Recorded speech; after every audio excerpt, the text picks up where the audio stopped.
Yes, indeed. Yes, indeed. We are live. Cooperville Live is back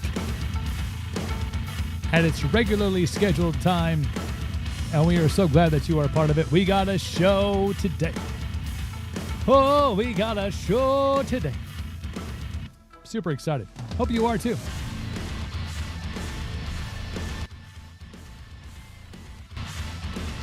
Joe's in a hizzy. I like that kapow thing. That's pretty awesome. I'm a fan. For a second there, I was not a fan of my headphone volume. It was so quiet. It was like I was whispering. I was like Joe Biden. I was just whispering. And it was weird. Where do you want to go? Let's go over here. What's up? C-Dub's in the house. We're dancing today. Hope it's cooling down over there in Malaysia, C-Dubs. This is a nice toasty day here today. Joe, are you surviving this 86-degree Wednesday? I had to count on my fingers how many days let the weekend begin, right? Just found out I've had dyslexia for 12 years. Music great dyslexics for it. Barely surviving. Yeah, Joe's weekend starts today. Like Donkey Kong, it's on. Loving the comments coming in bright and early today. Super excited wherever you're watching. Facebook Live, youtube.com/Cooperville Live, or on Twitch. Thank you. Appreciate it. Big show today. Jackson Moody, my bearded brother from another mother, on the show today. We're going to talk all of the things. We are going to talk music. We're going to talk life. We're going to talk about the Packers. We're going to talk about golf. Talk about this slapping bass in my ear right now. The air bass doesn't get enough play. True? Oh, yes. And the Brewers. Is that a final, Joe? I saw they were down 7-0, and then I saw they were up 14-7, and then you said they were up 15-0. And so it's over. It's a W. That stands for winning. 15-7, the final. Nice. That's good. You got to focus on that, because when it comes to the Bucks, things are going to get a little more challenging. It sounds like Giannis will be out for Game 5, which is not great if you're a Bucks fan and you were thinking this is the year. This is the year we're going to the NBA Finals. Focus on the good, and the good is Brewers sweep the Cubs. That's where you got to keep your focus. Let's pay the cost to be the boss here. CoopervilleClothing.com. Oh, look at all the beauty. So much goodness, more stuff being added. We're doubling down our focus on putting out new stuff. If you weren't here yesterday on the show, we did launch our Bearded for Her Pleasure summer color t-shirt palette. We got the white. You got the lime green. No, it's a leaf. I think that's a leaf. I should go over here. It's a leaf. And then mustard. And then heather blue. And then yellow. And, of course, the white. Bearded for Her Pleasure. CoopervilleClothing.com is the website. Of course, we have stuff for the ladies, too. And your 4th of July / Summer of Freedom collection. With our American Paint shorts and tees and tops and yoga pants. Hey, there's A.R. Grimm. He's my buddy. Into the weirdness stuff we still have out there. The cancel culture stuff. All the things, people. All the things that we have for you. At CoopervilleClothing.com. Check it out. Wear it with pride. All the stuff. CaptainCoops.com. Beardos. This was a great talking point for Jackson and myself on Saturday when we met at Country Fest. We went into beard mode. He's killing it in the beard game, which you'll see here shortly when he joins. But we do have at CaptainCoops.com our 4th of July sale, 10% off all of our beard oils, our beard balms, and our beard butters. That promo code is FREEDOM10. So you go and you put your stuff in your cart, and boom, pow, you get 10% off your order. CaptainCoops.com. Promo code again is FREEDOM10. FREEDOM10 at checkout. There you go. And Midwest Meals. Ooh, they updated their website. Nice. 16 signature meals. You can also build your own. They did add in a couple things that with the Mediterranean. They got the peanut butter overnight oats. They have the new chicken sausage breakfast sandwich, which has bacon on it. It's freaking amazing. It's taken the meal prep out of your life. MidwestMeals.com. You get your order in by Friday, and no matter where you are, they will ship nationwide to you. Boom. You get your order in. It gets shipped out on Monday. You got your meals for the week. Easy cleanup. All your macros and stuff right there on the packaging as well, so you know exactly what you're putting in your body, which is a good thing. Promo code, by the way, is Cooper at checkout, and you get 10% off your first order. MidwestMeals.com. Again, they do ship nationwide, so if you're watching from somewhere else besides the great state of Wisconsin, they can get it directly to you, just like that. Boom. It is good to see you all. I'm glad you are here. Like I was saying, another hot day. Joe's probably stayed inside, watched the game because it was a scorcher, man. It was my first day back at on the fest ground today since departing Country Fest on Sunday morning. So it was it always amazes me, and I've been a part of music festivals been going to them for probably 30 years and have been a part of Country and Rock Fest for the past decade. It always amazes me how quick they clean that place up. Like, I don't know, the Boy Scouts come in during the morning and they just like usher themselves down. They probably find imagine the stuff that they find when it's dark and late at night and you're just pulling things out of your pocket and shit's just flying everywhere. There's probably $20 bills here and there, wedding rings, hope and dreams right there in that field. And the Boy Scouts just pick it up, put it in their pocket, man. But it's always amazing how quickly they flip that place around because y'all messy. I mean, I get it. I've been out there. Done with this. But they do a great job of cleaning it up because they have another festival kicking off there 2 weeks from today. That will be the appropriately titled Rock Fest. See how that works? Rock, country, boom.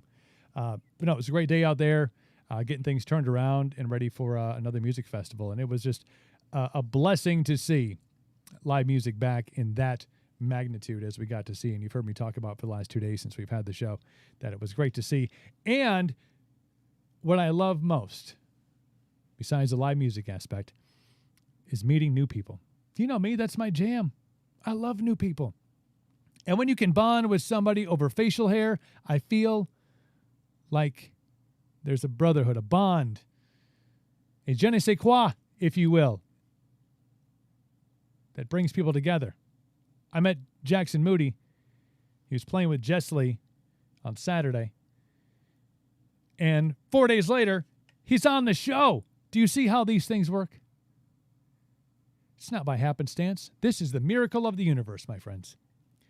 Jackson Moody is on the show right now. There he is, looking all handsome and stuff. Yeah. How you doing, buddy? What's up, my bearded brother?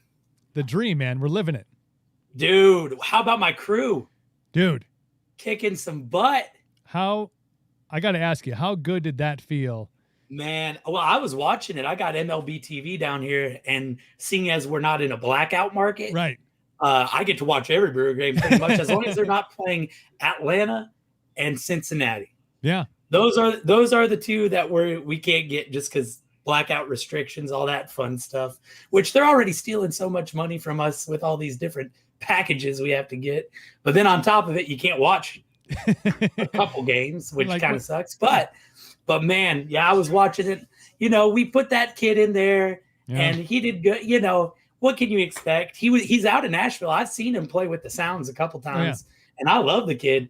But you know, unfortunately, you know, he gave up that big inning. But you know, we're good at getting big innings back, supposedly. I guess that's been the amazing thing to watch the last couple of games against the Cubs. I'm like, it was awesome. When did we discover how to We need 10 runs. Well, let's get 15 just in case. Let's get 15 runs just in case.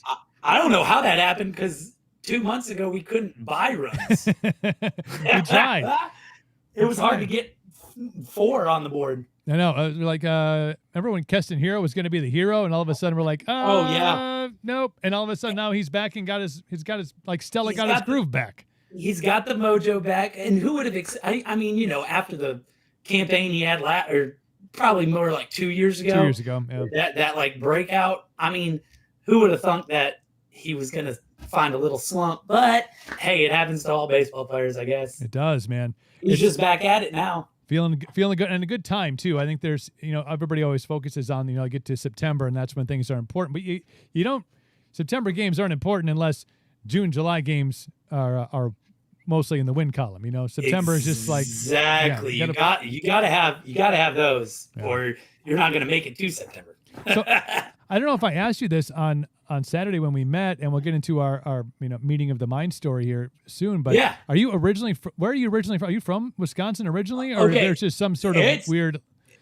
It's a weird story, dude. Yeah, it's one of those. How things. Does this work? It's one of those ties.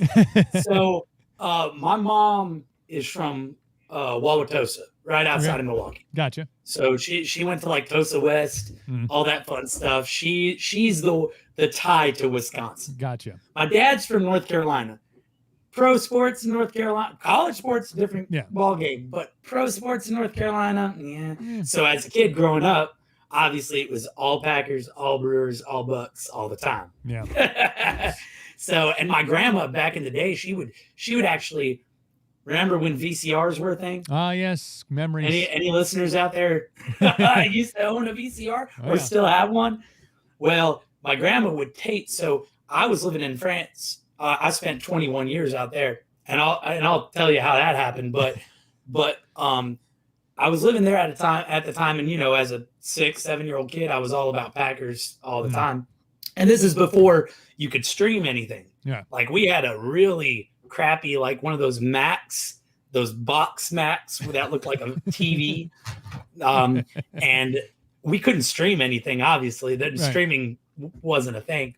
So my grandma would tape the Packer games, and I'd get them like 5 days later. And she wouldn't tell me the score. Nobody would call and tell us about the score. And we'd watch them on VCR. I have a stack of old Brett Favre Packer games. That's hardcore, man. That's dedication to the cause, man. When you're busting out the VCR, which it was, I had a VCR, like strange VCR moment, like a couple of months ago. Like I came across a bunch of old videotapes, and I was like, I have no way to play any of these. We went to everywhere. I was like, what? We found one like at a Goodwill or like a secondhand store. It didn't work, but we're like, oh, it's more of a challenge to find. But that's one of those dedicated things when you're recording stuff. I used to do it with music videos back when MTV and CMT played music videos all the time. Sit around and wait as a kid and be like, all right, we got to. VH1 is things too back then. VH1 was the thing. They were playing like VH1 was like the hot AC of TV music videos. It was like the adult pop station, but watching MTV and trying to get like, just random videos recorded, and never got it. You ended up recording over old ones, but it's just the kids these days, Jackson, they'll never understand. They wouldn't understand. You had to actually like manually rewind that stuff and put it all the way back. Wait, some of the fancy VCRs had the automatic rewinder. Oh yeah, where you just press button, it'd go all the way through. Sometimes you had to press the button down and keep holding the button down. Oh yeah, man. Yeah. No, but yeah, so that's how that worked out. Where my mom's from Wisconsin, which is why all these Wisconsin sports, big time fan. I mean, obviously, I kind of can't see it, but bleed green and gold, baby. Rocking that green and gold, man. I like that. Well, I did it just for. I dressed up. I dressed up for today. I put on my Wednesday best just for this. Event. Absolutely. One last thing I'll say about the kids these days that we now as adults, we get to experience it because we're a part of the technological revolution. Now the kids just yell at their robot, and the robot plays whatever the hell they want. Doesn't even matter. Oh my God! Yes, robot, so true. Robot, play this video, play this song. I'm like, wait, what? Yeah. Well, and what gets me is that, people way older than me are yelling at their robot to play things too. Yeah. And I don't know anything about this. Just to get all this stuff set up today, my girlfriend had to show me everything. What do these buttons do? She had to prep me hard. I'm happy I'm here. I'm happy I you're made too. it. Well, and she is too. I know she was excited about you being on. I'm like, if he misses it, she's gonna be pissed. Like, oh God, yeah. You know, we'll reschedule, but she's gonna be like, hey. Nobody needs that, dude. No. She's all of 5 foot and will whoop anybody's behind. All right. Especially mine. Yeah. Well, of course, you're first on the list, man. Right, always. Number one on the list. I want to get so many stories I want to get into with you, but we do have to. I like to call this our origin story. Jackson and I met on Saturday at Country Fest, as I said in the open, playing with Jessley. Fantastic 3 shows, not just one, 3 shows, main stage and then the Crossroads stage. How was it for you being a part of that, like seeing a music festival of that magnitude back and in person, and all the people? The Crossroads stage I know was crazy busy up there. What was that experience like for you from your end of the stage? Dude, I mean, you know, obviously I know I have so many friends and people that I play with here in Nashville that are with various artists. We play together during the week and then go out on the road on weekends and stuff. But man, just being able to, because a couple of my buddies had played a couple festivals that had happened recently, and when it was pretty much certain that this was going to happen at Cadet, we were like, they were all like, man, dude, it's going to feel awesome. And I tell you what, it felt better than what they had told me. Because, man, I tell you what, we've missed it a lot. You know, it's one thing we played, I was in that whole realm of people doing some, like, you know, Facebook Live things, some streaming things, you know, StreamYard, YouTube, all that fun stuff. And, you know, it's fine, but, you know, you can't take away live music. Live music is just on a different scale. You know, just seeing the people being out there, that connection cannot outdo, or it definitely outdoes this connection. You know what I'm saying? Oh yeah. The whole live stream, it had nothing to do with it. And just being able, after a year, my last big festival, I played a festival overseas, and that was in, I want to say, October of 2019. Wow. Or September of 2019. And man, oh my God, I tell you what. And, you know, when we got the call where it was like, hey, are y'all able to do a second show at the Crossroads? You know, all of us, we were all just kind of hanging in the bus at that point, because we had almost made it. We weren't quite at load in for the main stage yet. Right. And all of us were like, oh, hell yeah. Let's get as many of these as we can, because we've missed it so much. It was like, oh yeah, people, hell yeah, let's do it. Yeah, you know? So yeah, it really meant a lot to have people to play to. Yeah. Especially on that magnitude of a festival, because that's a huge festival, man. Y'all put together a hell of a show. Great job. I mean, it was so cool. All the vendors on each side. You had the Crossroads stage, basically adjacent to the main, and then those were all staggered perfectly to where, you know, one act goes off, the other one's on, and then that act goes off. You know, the rotation was amazing. And yeah, y'all did a hell of a job, man. And just being able to be a part of it and playing in front of people again was undescribable, man. It felt really, really good. Yeah, I know. It tickled our musical performer self to be able to do that again. And it's nice to be tickled again. I understand. Yeah, it's definitely nice to be tickled again. You've been neglected since September of 2019. It's good. Pretty to be damn near, again. yeah. A festival of that magnitude, yeah, it's been a while. It was about 2 years in the making, and it was a great feeling. I know it was. You know, being out there, you know, from Wednesday on when we kicked it off on Wednesday night, and knowing that the artists were, like you were saying, it feels so good to be back. But watching the fans who have been clawing at the walls for live music, for this festival, just to get back out and see other music lovers, getting along, dancing, having a couple beers. Some had more than a couple. I think we. Oh yeah, I think we had a it's good time. Wisconsin. Yeah, Come on, we're doing what we do, man. We're doing what we do. That's Wisconsin's version of water.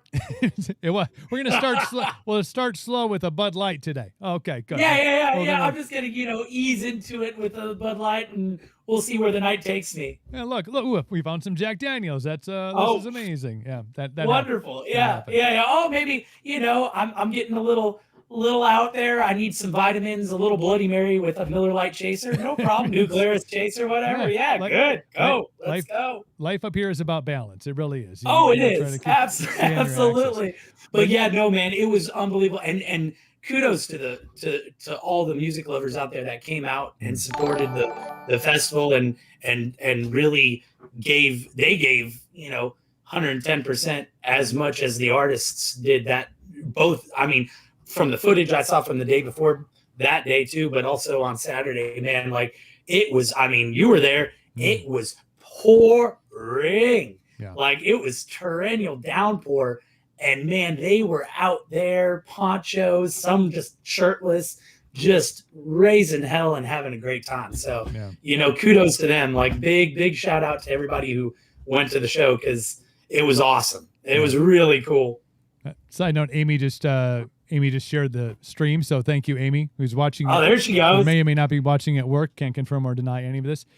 Big Brother's always watching. Plausible deniability. That's all. That's what you're going with here. But it was. Yeah. Oh yeah. Yeah. So, it was really crazy because we've had such nice weather up here. Like we went long strings of like ideal, like 2 weeks. Got to the point where like we need some rain. Like absolutely we need some rain. And we always said, if you want to interrupt a perfect weather pattern, throw a music festival, and all of a sudden you'll have storms and rain. Damn time. Yeah. Every damn time. Oh man, yeah. I played this one festival in the south of France. In the south of France, it doesn't storm. Right. Like it'll get cold during the winter. It'll be cold, but not Wisconsin cold. Right. It'll be like it'll be like 20 something degrees in the wintertime. It gets cold, but no like nasty weather. Where it's located, there's no such things as tornadoes or, anything like that. And man, this was probably like 6 years ago. I was playing a festival with my dad and oh my God, it was like 85, 90 degrees. And it's like May, the 4 days we were there leading up to our slot at the festival. And I kid you not, man, Saturday rolls around, Saturday morning, there's some wind, you see some clouds, you're like, okay. And by the time we started, it was just pouring.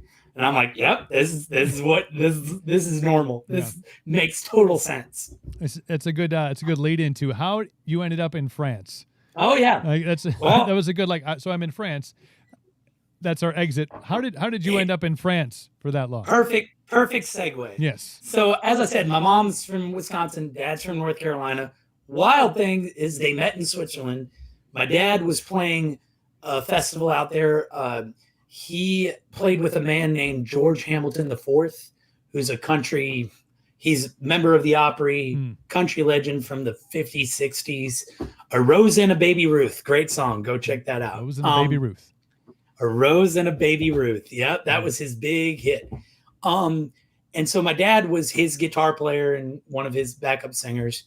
And the Moody Brothers was my dad's band. It was my dad and my two uncles. And they did like Cotton Eye Joe. Back in the 80s, they were the ones that did Cotton Eye Joe.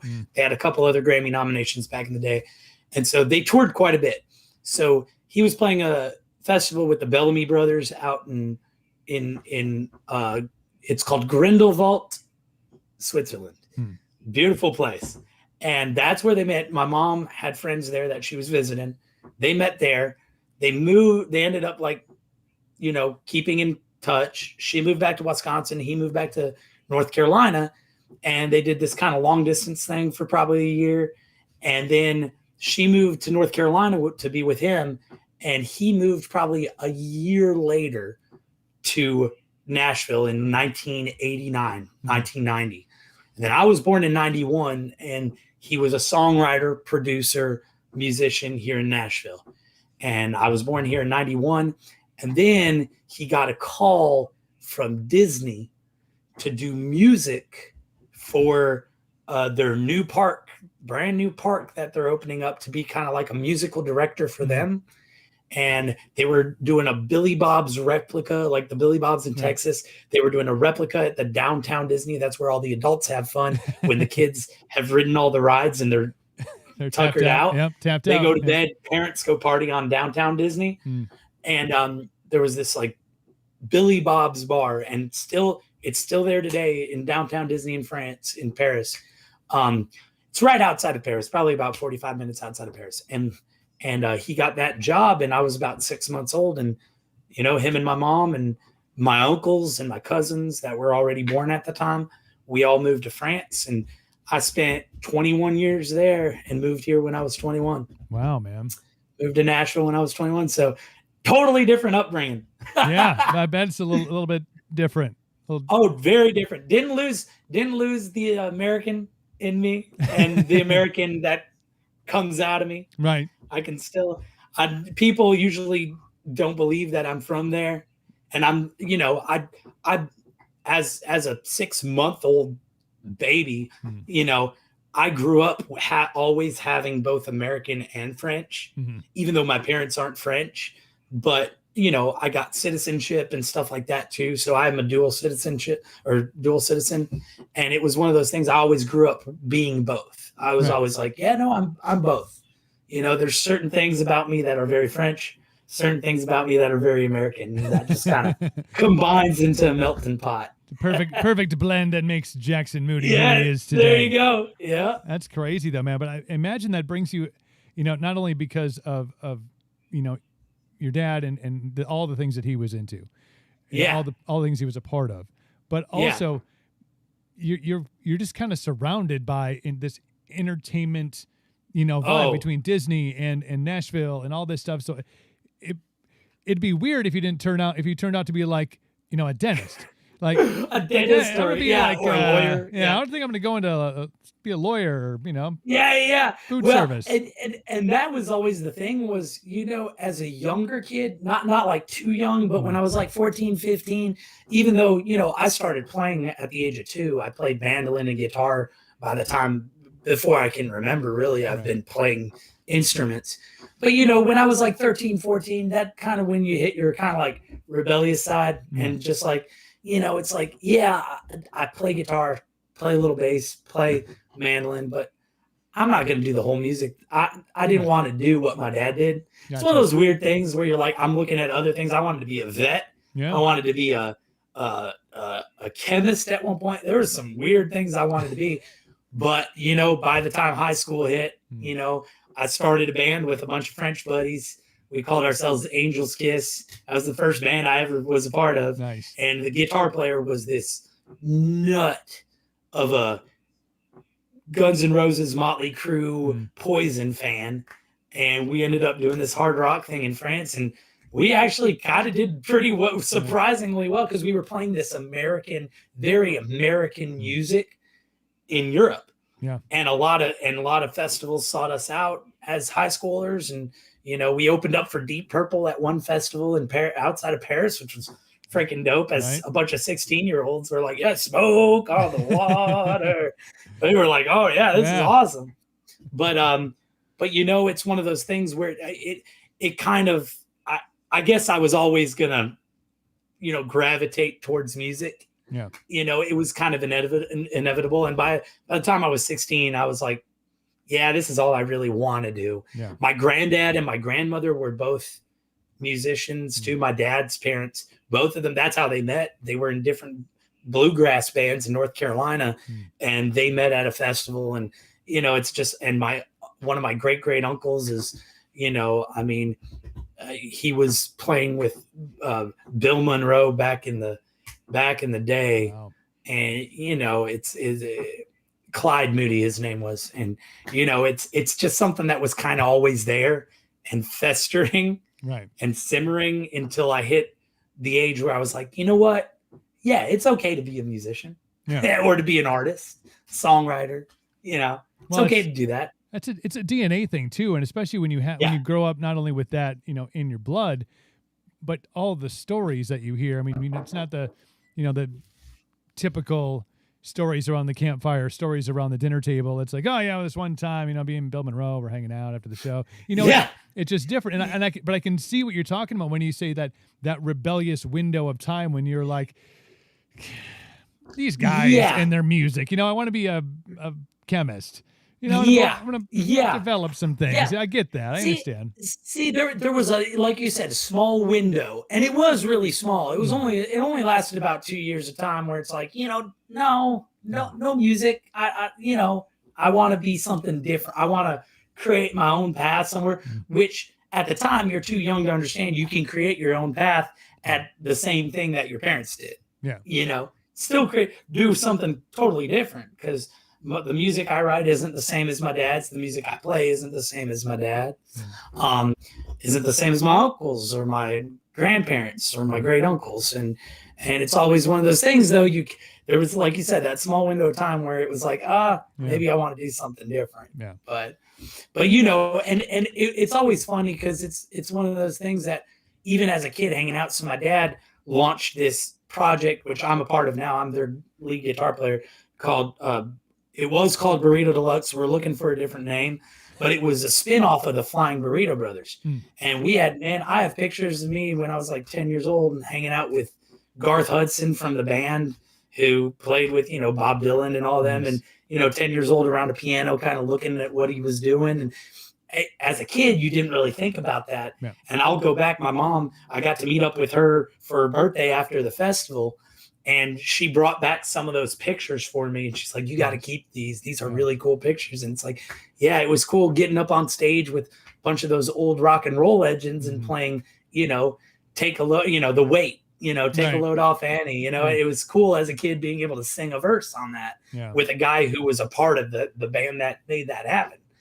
But you didn't think of that as a kid. No. And then, fast forward 15 years and I'm like, yeah, it was already kind of groomed that I was going in that direction. Right. I love it, man. I think it's cool to hear the anecdotal stories, in the pockets of your life, from the people that were just around you. And oh yeah. But then at the time you're like, it's cool. Now you're like, wow, that was actually really freaking cool. That was really cool to be part of that stuff, That's exactly it. I mean, I remember this is kind of a funny little story, but like my dad was playing Fanfare here in Nashville. That was the old country music festival here in Nashville, the old CMAs or whatever it was. It's called Fanfare back in the day. Fanfare, and I was about 6 years old, and my dad was playing a slot right before Alan Jackson, and he's like, man,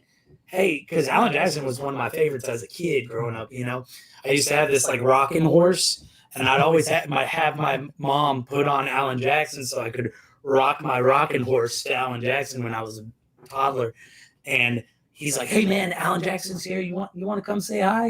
He wants to say hi to you. And I was about 6 years old at the time, and I was like, Dad, I don't want to freak him out.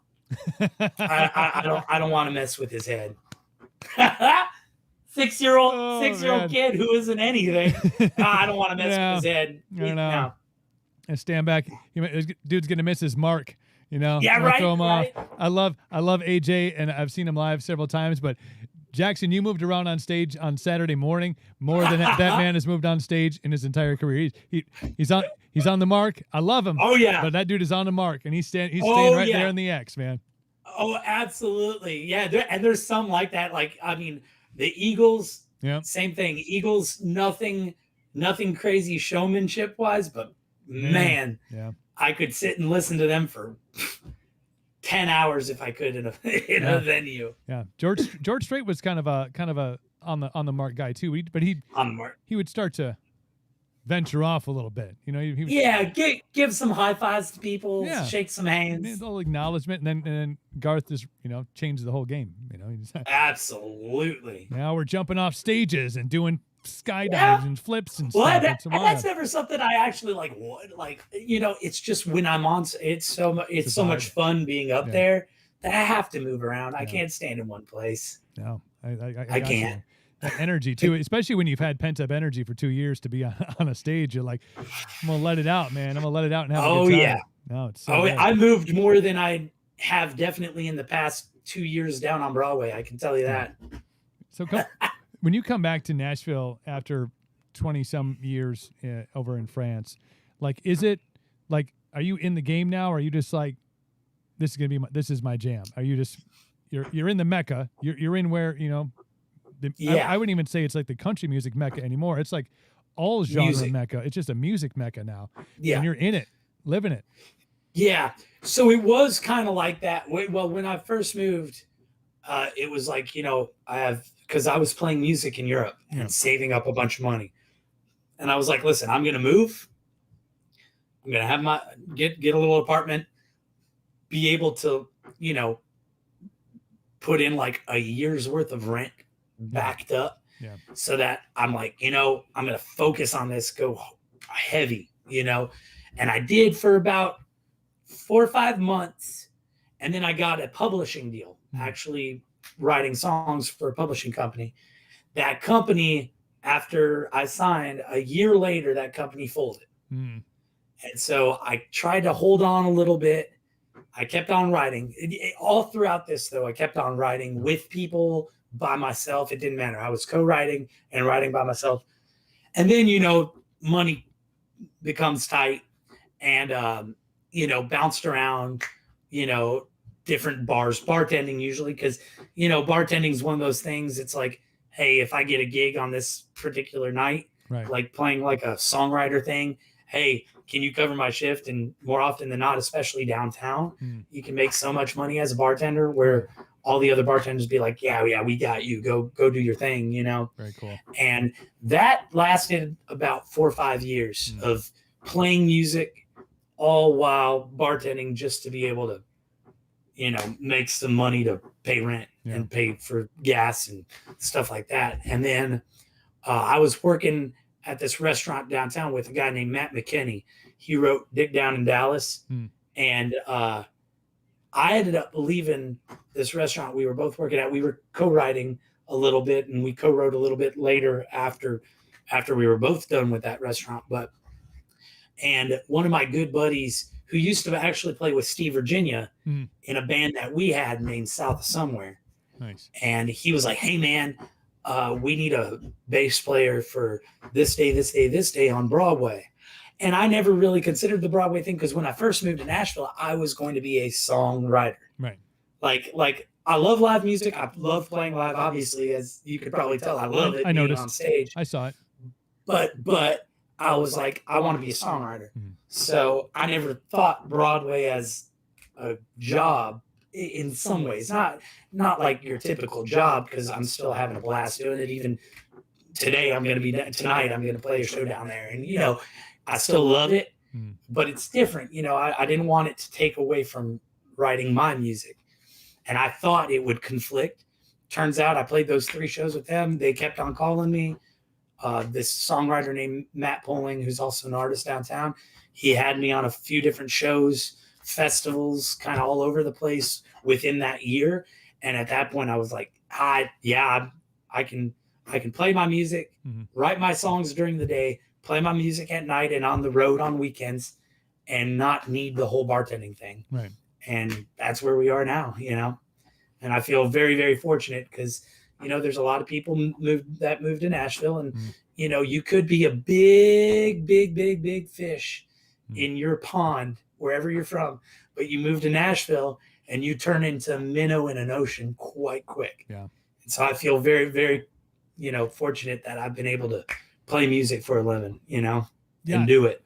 I'm always fascinated by the move to Nashville story. I mean, and you obviously have roots there and then came back, but I always love that story because I do think that sometimes it's a song, sometimes it's a movie, sometimes a documentary where you follow this story of dude from Tulsa who, you know, is like selling out XYZ, you know, bar. Oh, and he's like the biggest, and he comes in and it's like, oh wow, there is a whole bunch of talent, you know, that's out here just not playing music necessarily, but doing things like bartending or waitressing or, you know. Oh yeah. But then they're also finding ways in the ocean that is Nashville to play their music when they can, to get on showcases, to write, which I know is a huge thing, but to be able to do it and it sounds like you're just every aspect of it you have enjoyment from. You have enjoyment playing the Broadway stuff. You have enjoyment writing, getting a chance to write your own music. The live stuff fits in as well. So you kind of got everything that's you're needing out of. Absolutely. And it was a process to like be able to be like, oh, you know what? I can do all this and have fun with all of it and it not take away from the other thing. Yeah. I can play live and still write during, I can do all this. Yeah. And it took me a little bit of time before I was like, oh, you can go down there, promote your stuff, but also play with different people just to, make some ends meet. And also, who knows, you may be with something like with Jess Lee, like I love writing my own stuff. And like tonight I'm playing my own show at this local bar downtown. That's not a Broadway bar, but more of like a songwriter bar, artist bar. But it's like, I love playing with Jess Lee too. So whenever she calls me and she's ready to go out on the road, I'm there. But I love playing my stuff too, but it hasn't taken away from that, No, it feels which is help fulfilling on many levels to be able to do all the things and absolutely. I imagine you're off chance you're gonna meet somebody or you're gonna run into somebody or somebody's gonna be at XYZ place that you happen to be playing at. You never know what's the next one of your songs is going to be the next one that's we need that demo. Absolutely. You never know. And also that's why Nashville's so important, not even on just that idea that you just threw out there, that songwriting idea where it's like, oh, I really like that song. Let's get this kid on the phone. Let's give him a call so that he can bring that demo. Yeah.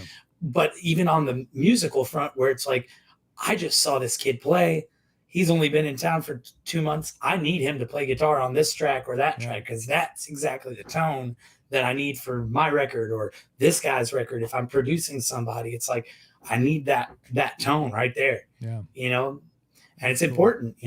It's cool. It does feel like a family of connections of the next person is this person, but imagine a lot of friendships are developed down there as well because there's a lot of people kind of at different, talked about fish in the ocean. There's the fish that are right here, and then there's the fish that are here, and there's the fish that are swimming together. There's got to be a lot of camaraderie between because there's an understanding of what everybody's trying to get through this ocean. Absolutely, very few are instances or moments where I'm like, oh, they don't really care about you or me. It's been very few and very far between, and most everybody, like you said, they understand. Hey, we're all here to do something, to be involved in something and to be able to share art because it's an artistry, it's no different than, a painter really wanting to share his work of art with the world. And same with a writer who wants to share his thoughts with the world. It's a form of art, Yeah, absolutely. I know the last, we talked about a 2-year kind of hiatus from the bigger shows and stuff like that, but I mean, really in general, it was very coincidental.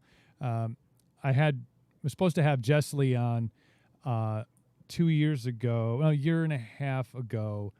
On like a Tuesday. The second time, first time I was going to have her on the show. And that happened to be the night before was when a big tornado ripped through Nashville. I remember that day. We end up postponing our conversation till like 3 or 4 days later. Everybody was, not everybody was safe, but until they were kind of squared away a little bit. And then like the following Wednesday was like the big COVID shutdown of everything. So I always had like Nashville kind of got double hit because all the focus was on Nashville. And like, I think I have like 4 or 5, like I believe in Nashville, like shirts that I ordered and stuff. Like, and there's a lot of that in like that first 3 days. And then one of my good friends, his apartment got complete. He had to move completely. Man. And then COVID hits and everything gets shut down.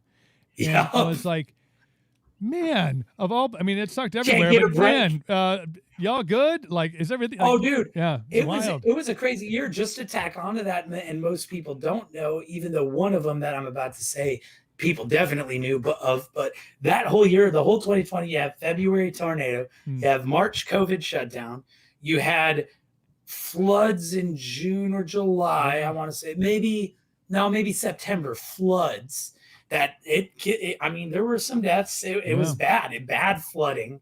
And then December, Christmas, the bomb. Oh yeah, yep, that's right. So That's it was right. like 2020 for Nashville was like the apocalypse. I was like ready to go. Like, okay, what is going to happen tomorrow? Yeah, I think we have all of the things checked in the box, Mr. Apocalyptic. I think Yeah, we're good here.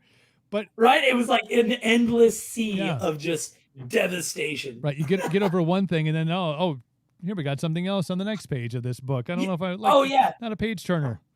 it's like Hunger Games or The Purge. Those movies aren't anything. You got That nothing. ain't real life. You know, that's a T-shirt. I have a T-shirt company that's going on a T-shirt. Y'all got nothing on Nashville. you Yeah, know? no kidding. That should be it. Absolutely. That would be Writing it down. perfect. Nothing on Nashville. It's going on a shirt. It's going on, dude. Do love it. I'm telling you. But do you feel like now? I mean, I've seen you out, just following, stalking you. That doesn't sound good. Watching what you're doing on social media. But you've been to the races are back. Obviously, Yeah. sports are back. You have you're out hitting the links again. So you're out golfing. Like, do you feel Yeah. doing shows and stuff? Do you kind of feel like we're good? Yeah. Like we're good? Oh, Things good? a lot better. Obviously, it's one of those. So, like with the whole sports, going out golfing, venues are opening up wide now. You have all those. It's kind of going back to the norm.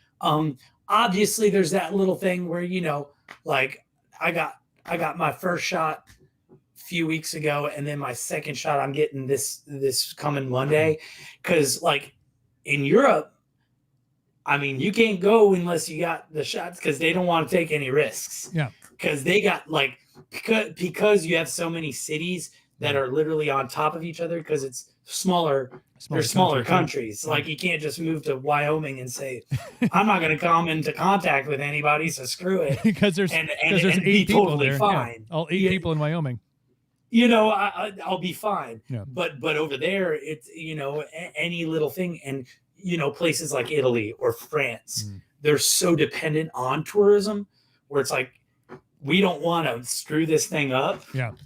And so even there, they've opened up, but like to go, got to have the shots and stuff. And so I'm getting my second one soon, where it's like, once I do that and I'm able to literally buy a ticket to go see my dad that I haven't seen in almost 2 years. Yeah. And that's when it's really going to feel like, we're good. Yeah. We're getting out of, we are kind of getting out of the woods and seeing, and eventually even a lot of people who haven't gotten the shot or whatever, eventually immune systems kick in, everything will happen in due time. I think the roughest part of it is behind now, to where it's like you said, it's that USA sigh of relief. Hey, let's get some live venues going. Let's go play some sports. Let's go, enjoy a night out to dinner and go see the Bucks hopefully win Game 5. Without Giannis. That was awful yesterday, dude. Yeah, Giannis is out. I almost, Game 5. That's tough. I bet he is. I know it said doubtful, but I was like, ugh. Yeah, that hyperextension was no bueno. I was like, my man, damn. I mean, but Chris Middleton can surprise. Who knows? I know. It's a great story to write if it's a rally without Giannis. It's a great story if they go and they get to the finals with Giannis. The better story for the sportscasters of the world is Giannis goes down, team rallies, wins the next 2 and absolutely. Off to the finals. I mean, that's a great story. I think there was a moment, from my perspective, and it probably was on Saturday night, and you were there. It's a long day. I was so glad that you guys got your main stage set in before the rain started, because that friggin' rain was like, you guys stepped off stage, it started, and it didn't stop until Cole went on at about 9. Yep, that was literally constant. Like ours. It was that drizzle during ours, and then the minute we got our gear to bring it to Crossroads, it was like, oh, game on. And Cole Swindell. It was when Cole Swindell went on that's about when the rain was like, okay, I'm done screwing with you. All right, yeah, it's taking a step back, but there was a moment I went on the main stage right before TR came on, and saw 25,000 people that had been fried on Friday, because Friday was beautiful. It was 83 and sunny all day. Thursday was great. Then we had like a small severe weather cell that came through, which is very typical of a music festival. Saturday you have all day rain, and finally it clears up. It's the last act of the weekend, and there's 25,000 people who have had their ass kicked for the last 3.5 days, and they're just like, let's go. They're like, let's go. We're cranking it up. You know, they're finding that last gear. They're like, go, push it in, man. Get it into 6. Oh, let's they go. were ready for it, dude. Man. They were hyped. It was wild. Well, the whole day they were hyped. Yeah. It was like almost like in the back of their minds, because even those 2 earlier Crossroads shows that we played, and including our main stage, they were on go. They were ready to go, and it was almost like they had this like notion where it's like, you know, this is just going to be a few hours. We're going to party hard from minute 1. The rain's not going to faze us. And sure enough, it didn't. Because by the time Cole Swindell was on, here's this sea of people, you know? It was great. Dan Smalley, who's an awesome dude, by the way. He killed it on Crossroads. There were people all around for his thing. Cam, there were people all around. It was, oh, yeah. It was like people were like, oh, we're fine. This is going to be fine. It's fine. Nothing to worry, nothing to see here, nothing to worry about here. No. And then, of course, you know, I know they were up late and partying because we were hanging out later in the evening, which was great.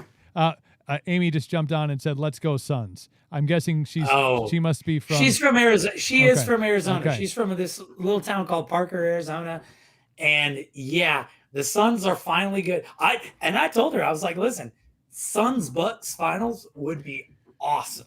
I'm not trying to jinx it. I'm knocking on wood right now, because it's like that. Let's go. That would be fun. That would be a fun series. Okay, I just want to make sure it's fun, because sometimes, you know, 2 sides, it can get a little.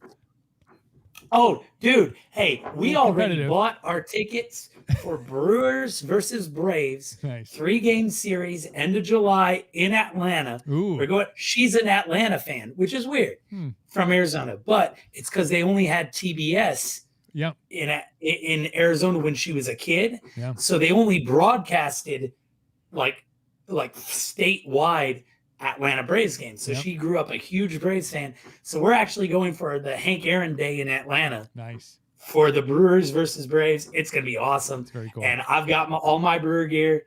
She just got her Acuna Jr. jersey in.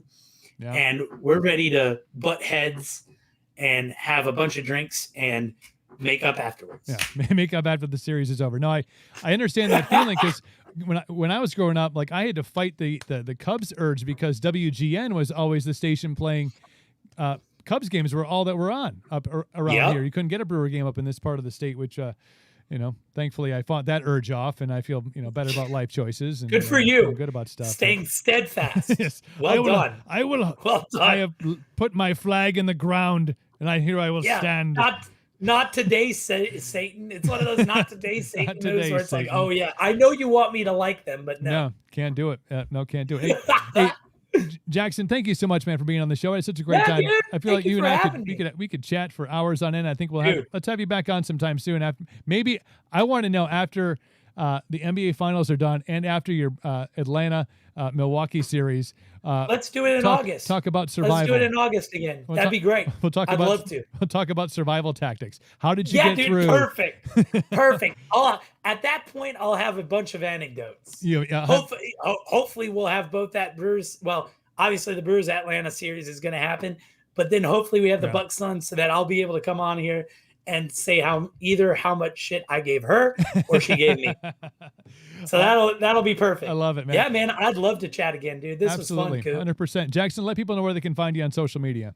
Oh, yeah. If you go to Instagram, Jackson Moody Official, Jackson Moody, just as it's written under my face here, that's my Facebook. You can find me on the Twitter as well, Jackson Moody Official. It's mainly Jackson Moody Official stuff other than Facebook, where it's Jackson Moody. Go check it out. I've got a record out called The Road. That was my first record. moving here. The drummer from Poco's on it. The bass player from Ozark Mountain Daredevils is on it. The keyboard player and the steel player for Hank Jr. is on it. And my dad, obviously, I had to get his old butt in there somehow. But yeah, go check out The Road. There's going to be another record coming soon. And yeah, just keep a lookout. Awesome. Jackson, love it, man. Thank you so much. And we'll get you some beard. We'll get you some beard stuff, man. Let's get you some Dude, stuff. I'd love some, man. I'd love some. Tell me where I can find it, and I'll be down with that. I'll reach out to you, man. I'll reach out to you. We'll get you set up. Heck yeah. Perfect, dude. Take care of yourself, brother. We'll get you back on very soon, all right? Absolutely, Coop. Thanks for having me, bro. Anytime, man. Jackson Moody right there. Find him on the socials. Listen to the music, and hopefully see him out on the road very soon. I know he's make a road trip to Nashville. Let's make a trip to Nashville. Why not? I'm in. I'm game. Maybe we'll take a Cooperville bus trip down to Nashville, Tennessee. Doesn't that sound like a good time? Y'all buy tickets to that? We could line up some stuff. We could line up a good time. Maybe a 3-day weekend. Ideas, my friends. Ideas. Great chat with Jackson Moody. Good stuff. Joe, I know you're in, buddy. It's probably a little bit cooler down there in Nashville sometime. Actually, you know what? Big cities tend to get a little hotter because they got like concrete, but we'll see. Very cool stuff. Jackson Moody Official on Instagram, Jackson Moody on Facebook, and on the Twitter as well, Jackson Moody Official. Follow him. Good stuff. Tomorrow on the show, another artist that was at Country Fest 2021, Eric Chesser, is going to be on. He did a couple sets out there too. He opened up the Wednesday party. He was back on Tuesday, had a couple sets, one on the main stage, one on Crossroads. Eric Chesser is on the show tomorrow at 5:10. Make sure you join. It's going to be a great conversation. Love the way things are wrapping up here. And Friday, just a little heads up, the brothers in Holiday State are making a triumphant return to the show and making a triumphant return to the stage that night. So we're going to talk to them kind of in their pregame warm-up before they get set to get back into, I think, their first live gig in a while since the last time they were on the show, I think. Can't confirm or deny that. Wrap it around with plausible deniability. We'll check you guys tomorrow on the show with Eric Chesser. Thank you so much, Jackson Moody. Hashtag Fear the Deer.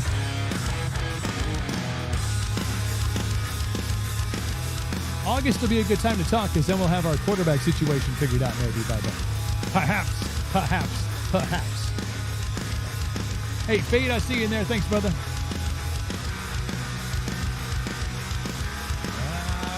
Hit the ending. Peace.